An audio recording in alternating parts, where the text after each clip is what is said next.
નમસ્કાર દર્શક મિત્રો, તમારું સ્વાગત છે ઓનલાઈન સોલ્યુશન ચેનલમાં।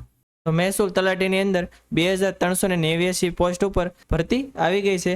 તો આજે નવી ભરતી આવી છે એની અંદર આખો સિલેબસમાં ફેરફાર થઈ ગયો છે।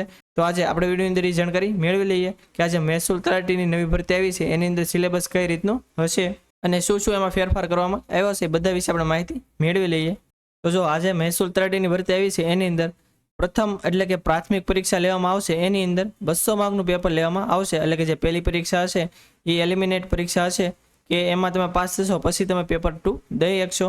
તો જે પહેલી પરીક્ષા છે એની અંદર 200 માર્કનું પેપર હશે અને એની માટે તમને 3 કલાક આપવામાં આવશે।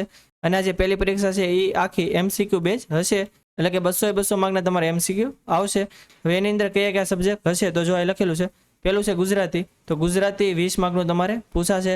હવે આયા અલગથી કઈ ગ્રામર કે સાહિત્ય એવું નથી લખેલું, એટલે મોસ્ટલી આમાં લગભગ વ્યાકરણ જ તે પૂછાશે। પછી ઇંગ્લિશ, તો ઇંગ્લિશ ગ્રામર 20 માર્કનું પૂછાશે। પછી એવી રીતે પોલિટી, પબ્લિક એડમિનિસ્ટ્રેશન અને ઇકોનોમી એટલે કે બંધારણ છે, અર્થશાસ્ત્ર છે એ 30 માર્કનું પૂછાશે। પછી હિસ્ટ્રી, જીઓગ્રાફી અને કલ્ચરલ હેરિટેજ તો એ 30 માર્કનું પૂછાશે। પછી છે environment, science and information technology એટલે કે સાયન્સ અને ટેકનોલોજી જે આવતું હોય એ અને એન્વાયરમેન્ટ એ બંને થઈને 30 માર્કનું પૂછાશે।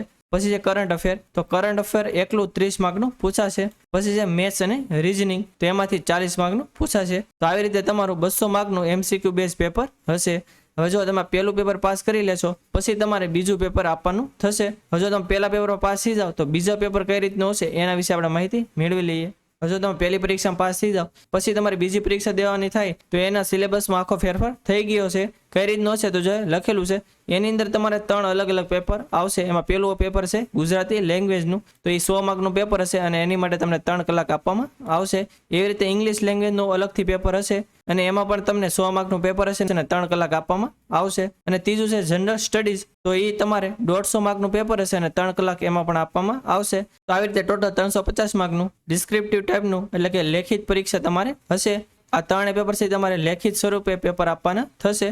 આ 3 પેપર છે એમાં કઈ રીતે ડિટેલમાં સિલેબસ છે એ પણ અહીંયા આપેલો છે, એ આપણે જોઈ લેવી। તો જો પહેલું પેપર જે હતું ગુજરાતી, તો એની અંદર એક નિબંધ પૂછાશે 10 માર્કનો, પછી વિચાર વિસ્તાર એ પણ 10 માર્કનો, પછી સંક્ષેપીકરણ એટલે કે જે આપણે ગદ્યખંડ આપેલો હોય એને 1/3 ભાગમાં આપણે શબ્દોમાં સંક્ષેપમાં લખવાનું થતો હોય તો એ પણ 10 માર્કનું પૂછાશે। પછી છે ગદ્ય સમીક્ષા, એ પણ 5 માર્કનું પૂછાશે। પછી પ્રચાર માધ્યમો અને નિવેદનો તૈયાર કરવા 200 શબ્દોમાં, તો એ પણ 10 માર્કનું પૂછાશે। પછી છે પત્ર લેખન, પછી છે ચર્ચા પત્ર, એ પણ તમારે 200 શબ્દમાં લખવાનું થશે। પછી અહેવાલ લેખન, એ પણ તમારે 200 શબ્દોમાં લખવાનું થશે, એ પણ 10 માર્કનું પૂછાશે। પછી છે ભાષાંતર એટલે કે અંગ્રેજી હોય એનું તમારે ગુજરાતીમાં અનુવાદ કરવાનું થશે। 10 વાક્યો આપેલા છે, એક વાક્યનો 1 માર્ક, એવી રીતે ટોટલ 10 વાક્યોના 10 માર્ક થશે। પછી છે ગુજરાતી વ્યાકરણ, એ 20 માર્કનું પૂછાશે। વ્યાકરણમાં શું શું પૂછાશે અહીંયા લખેલું છે, તો આટલું વ્યાકરણની અંદર પૂછાશે। તો આ હતું ગુજરાતી પેપર જે આપણે લેખિત સ્વરૂપે દેવાનું છે એનો સિલેબસ। હવે આપણે ઇંગ્લિશનો કઈ રીતનો હશે એ જોઈ લેવી।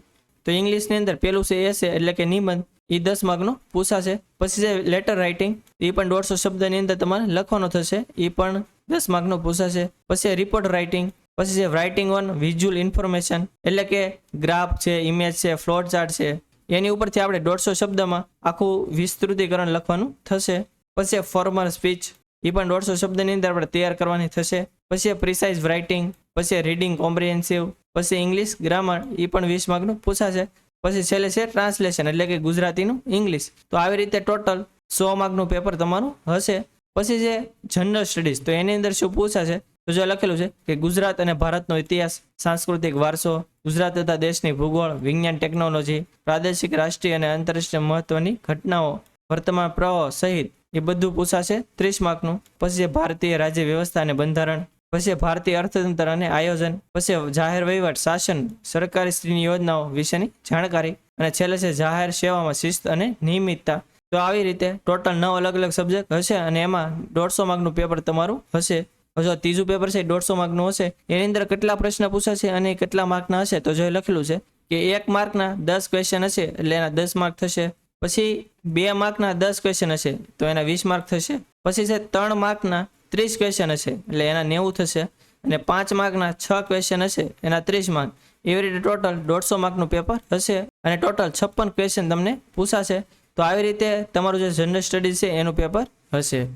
તો આજે આપણે વિડીયોની અંદર આજે રેવન્યુ તલાટીની ભરતી આવી છે એનો સિલેબસ કઈ રીતનો હશે એના વિશે આપણે માહિતી મેળવી. અને આ વિડીયો જો તમને સારો લાગ્યો તો વિડીયોને લાઈક કરી દેજો અને મેક્સિમમ લોકો સુધી શેર કરજો, જેથી બધા લોકોને આની વિશે માહિતી મળી રહે. અને જો તમે આપણી ચેનલમાં ન હો, આપણી ચેનલ હજી સુધી સબસ્ક્રાઇબ ન કરી હોય તો ચેનલને સબસ્ક્રાઇબ કરવાનું ભૂલતા નહીં, જેથી આવી જ માહિતી તમને સમયસર મળી રહે. અને આપણી ટેલિગ્રામ અને વોટ્સએપમાં પણ ચેનલ છે, એની અંદર જો તમે જોડેલા ન હો તો નીચે ડિસ્ક્રિપ્શનમાં લિંક આપેલી છે, એના પર ક્લિક કરીને તમે એમાં જોડાઈ શકો છો, જેથી આવી જ માહિતી તમને સમયસર મળી રહે. તો આજ માટે બસ એટલું જ. મળશું આપણે નેક્સ્ટ વિડીયોમાં. ત્યાં સુધી બધાને જય હિન્દ.